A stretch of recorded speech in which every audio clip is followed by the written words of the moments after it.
श्री स्वामी समर्थ. घरातील प्रत्येक महिलेने या गोष्टी करायलाच हव्यात. तर त्या कोणत्या गोष्टी? तर पीठ दळण्यापूर्वी गव्हामध्ये 2 तुळशीचे पाने टाकायचे, त्यामुळे घरामध्ये आनंद आणि समृद्धी राहत असते. नंतर भाकरी करण्यापूर्वी किंवा चपाती करण्यापूर्वी तव्यावरती मीठ शिंपडायचं, त्यामुळे घरातील भांडणे टाळली जातात.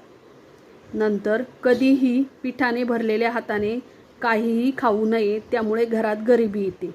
म्हणजेच काय तर पीठ मळताना किंवा पीठ भरताना त्याच हाताने कधीही काही खायचं नाही. त्यानंतर स्वयंपाकघरामध्ये कधीही झाडू ठेवायचा नाही, त्यामुळे घरामध्ये गरिबी येते किंवा झाडू नेहमी वेगळ्या बाजूला ठेवायचा असतो.